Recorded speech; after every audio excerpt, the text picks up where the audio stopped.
Hola, me llamo Jessica. Tengo 31 años y soy de Sacramento, California. Recuerdo que mi infancia fue bastante difícil. Soy la segunda de 5 hermanos, así que cuando tenía 10 años, mi madre tuvo 2 hijos más y yo ya tenía otro hermano del que me ocupaba. Recuerdo que mi infancia se parecía más a la de una madre que a la de una niña que pudiera hacer muchas de las cosas que suele hacer un niño. Cuando tenía entre 10 y 12 años, mientras me ocupaba de mis hermanos, viví experiencias muy desagradables, algunas de ellas relacionadas con haber sufrido agresiones físicas por parte de personas y seres queridos de mi entorno. Por eso no me sentía segura para contárselo a mi madre. No quería perder a mi madre por el hecho de que ella me protegería. Esas cosas tan duras ocurrieron desde los 10 hasta los 12 años. Entre los 16 y los 17 años y a los 18 estaba continuamente con mujeres. Cuando tenía 14 años tuve una mala experiencia con una, entre comillas, mejor amiga, que se aprovechó de mí. Esto me llevó por ese camino de estar continuamente con mujeres. Me sentía insegura por ser mujer, así que me sentía más como un hombre y me incliné más hacia la masculinidad. A los 16, 17 y 18 años experimenté más con ropa de chico. Probé con las aplicaciones de citas, empecé a ser más promiscua y a beber, y me metí en un camino bastante malo a una edad muy temprana. El hecho de tener solo una madre sin padre influyó mucho en la formación de mi forma de pensar, que las mujeres no eran dignas de amor, que los hombres eran malos y por eso los 16, 17 y 18 años fueron también una etapa clave en mi forma de pensar. Me hacía sentir más cómoda, protegiéndome siendo más masculina que más femenina. Y a los 16, 17 y 18 tenía una relación bastante cercana con mi madre, en el sentido de que me apoyaba en mis partidos de baloncesto y asistía a las actividades que hacía en el colegio. Pero en lo que respecta a sentir esa compasión, ese amor y ternura, la verdad es que no estaban realmente presentes en nuestra relación. Pero mi madre sí estaba presente. No le conté a mi madre nada sobre el abuso porque sabía que ella me protegería. Mi madre era más como un padre que como una madre, porque estaba sola, trabajando y cuidando de 5 hijos. Hacía lo que sabía hacer, proteger y mantener a la familia. Empecé a pensar que había nacido en el cuerpo equivocado a esa edad, en esos años de adolescencia. Soy muy alta, tengo las manos grandes, tengo los pies grandes. Tenía muchas inseguridades a esa edad. En el instituto era más alta que la mayoría de las chicas. Estaba en el equipo de baloncesto y sí que aprovechaba mi altura en mi beneficio, pero eso no hacía que desaparecieran las inseguridades que tenía. Me sentía más atraída por las mujeres y por un cierto tipo de mujer, porque se parecía a lo que yo no era. Las que más me gustaban eran esas latinas bajitas, eso es lo que diría. Pero yo era una mujer alta, y creo que ahora, como adulta, me doy cuenta de que a esa edad me gustaba lo que yo no era. Me resultaba atractivo, porque yo no era así, era una perversión de mi forma de ver mis inseguridades. Mi proceso para someterme a la cirugía y empezar con las hormonas fue muy rápido. Estaba en una clase de la universidad en Sacramento, California, cuando descubrí la palabra transgénero. Para mí, a los 21 años, descubrir esta palabra supuso un momento revelador en el que por fin encontré lo que creía que era la armonía. Esta debía de ser mi respuesta. Cuando tienes esa ideología transgénero, piensas que has nacido en el cuerpo equivocado, que no te sientes segura o a salvo. Crees que eso puede cambiar. Y cuando descubrí esta palabra, quise cambiarme lo antes posible. En 2 días me corté el pelo. En un mes salí del armario ante todo el mundo y al cabo de otro mes cambié mi nombre legalmente. Y a finales de ese año ya me estaba poniendo mi primera inyección de testosterona. Cuando empecé a tomar estas hormonas y cuando empecé a recorrer este camino, la adrenalina que sentía, la emoción de ponerme las inyecciones cada semana, alternando entre mis muslos y luego en el estómago, y cuando me ponía esas inyecciones notaba frío, sentía una oleada de energía por todo el cuerpo. Empecé a hacerme más fuerte, empecé a perder peso, me vendaba el pecho, me sentía más masculino, me empezó a salir barba, iba a la peluquería y me gastaba $60 cada semana para mantener esa imagen con la que por fin estaba feliz. Cuando llegó ese momento, empecé a sentirme realmente bien. Durante el primer año, conocí a una mujer que me quería tal y como era, como un hombre trans, y yo empecé a construir esa vida de felicidad.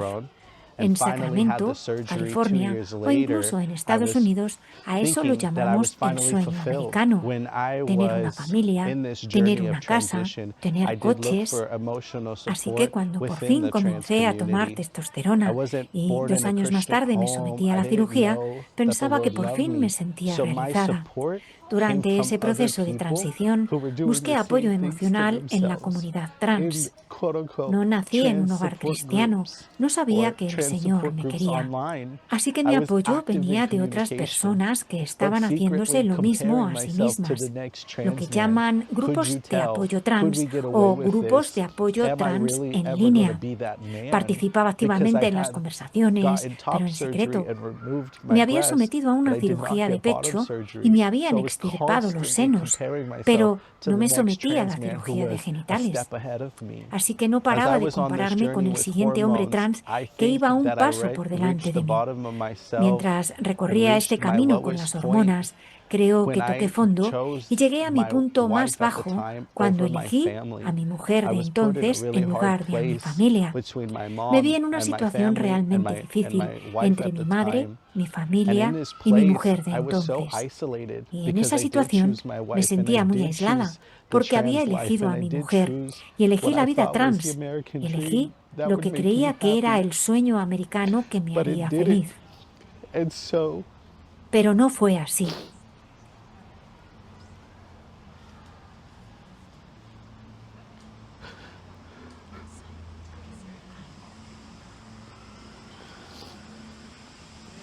Y entonces empecé a sufrir ansiedad, empecé a sufrir depresión y las constantes de compararme me llevaron a tener más ideas suicidas. Así que esa euforia en la que estaba durante los primeros años, los primeros 5 o 6 años, empezó a desaparecer. Después de recibir tanto apoyo emocional y de encontrar a estos otros hombres trans y a otros nuevos hombres trans, y al estar constantemente comparándome, empecé a caer en una espiral realmente negativa en la que me perdía a mí misma y tocaba fondo. Porque esos otros hombres trans, estaban, entre comillas, un paso por delante de mí al someterme a la siguiente operación y a la siguiente y a la siguiente. Así que no dejaba de preguntarme, ¿soy lo suficientemente hombre? Y ahora tengo estas hormonas y me he construido esta vida y se supone que tiene que ser mejor. Se supone que tiene que ser todo lo que yo quería. Y sin embargo, me llevó a compararme incluso más que antes, solo que de una forma diferente, con ansiedad, depresión y pensamientos suicidas. Me llevó a varios intentos de suicidio.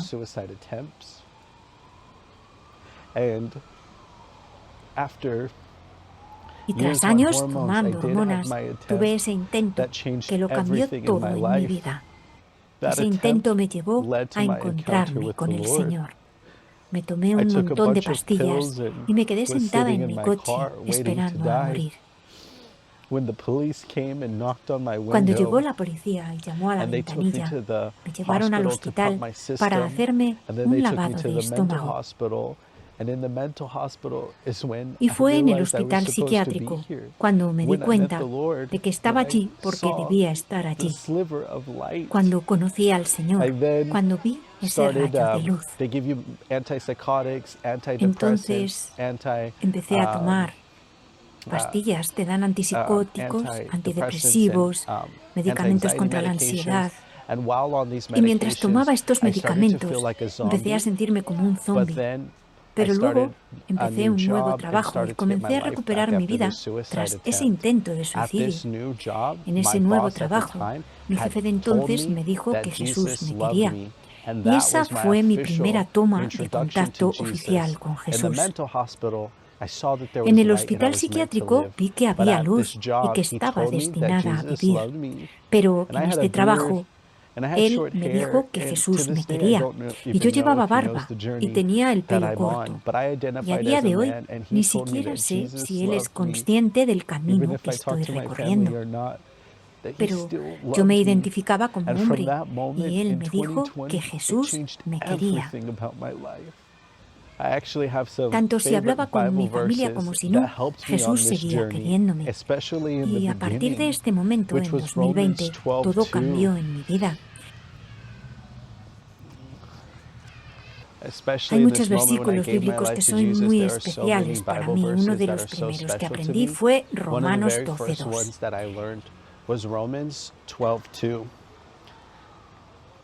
No imitéis el comportamiento ni las costumbres de este mundo, sino dejad que Dios os transforme en personas nuevas, cambiando vuestra forma de pensar.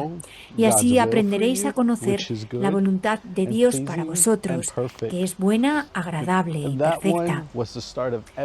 Ese versículo fue el comienzo de todo en mi vida, porque me di cuenta de que cualquier transformación que quisiera, no pensando que tenía que convertirme en una chica, pero simplemente una transformación para no estar triste, ansiosa ni deprimida, tenía que empezar por mi mente, tenía que empezar por mi forma de pensar, y en mi corazón, en mi cabeza y en mi interior, no solo cambiando de ropa o vistiendo mejor.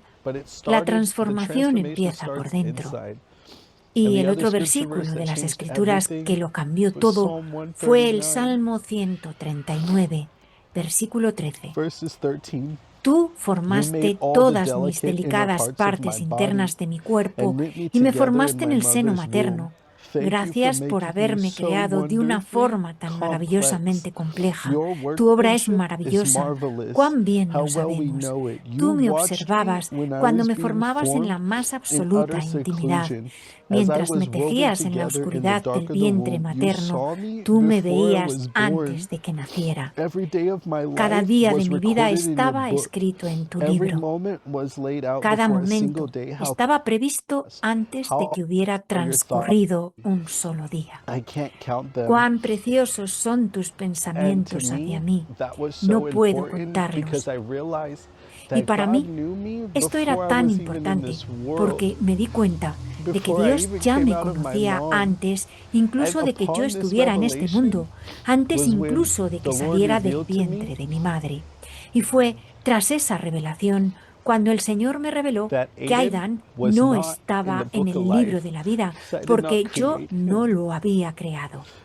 Así me lo dijo. Y en este salmo, Él sabe a quién creó, y creó a Jessica. Y a partir de mi dolor y mi trauma, yo creé a esta otra persona, entre comillas, llamada Aidan. Este hombre, esta figura, este protector, entre comillas, que necesitaba, que en realidad era él, era Jesús. Le necesitaba a él como Jessica, no crearme un hombre, no crearme ser un hombre, pero lo necesitaba a él como Jessica. Mientras recorría este camino de revelación, la gente de la iglesia me acompañó, me apoyaron, me recibieron con barba y con el pelo corto. Y mientras leía estas escrituras, mientras estaba en el altar, comprendiendo que Jesús también murió por mis pecados, la iglesia vio lo que sería mi fe en el Señor. Así que me acogieron, me quisieron, me llevaron de compras, rezaron conmigo, me llevaron a comer fuera. Llegaron a conocerme y vieron que era una chica destrozada. El hecho de que ahora pueda contar mi testimonio se debe a la experiencia que viví con ellos. Recibí tanto apoyo en la iglesia que mi vida ahora es totalmente diferente. Cuando estas mujeres me sacaban a dar una vuelta, cuando me llevaban de compras, pude descubrir mi feminidad. Me sentía lo suficientemente segura como para hacerlo. Estaba rodeada de amor y apoyo para encontrarme a mí misma. Esto es algo que viven los jóvenes en el instituto cuando intentan encontrarse a sí mismos. Yo me encontré a mí misma mientras estaba en la iglesia con estas mujeres. Ahora Dios me ha devuelto el pecho, puedo tener hijos porque dejé de compararme con los demás, no me sometí a esas cirugías a las que se sometieron otros hombres trans. Dios me perdonó y ahora puedo sentir el deseo más profundo que siempre ha sido formar una familia. Pero ahora, tal y como Dios quiere que sea en mi feminidad, como mujer, tal y como Él me creó, soy una mujer.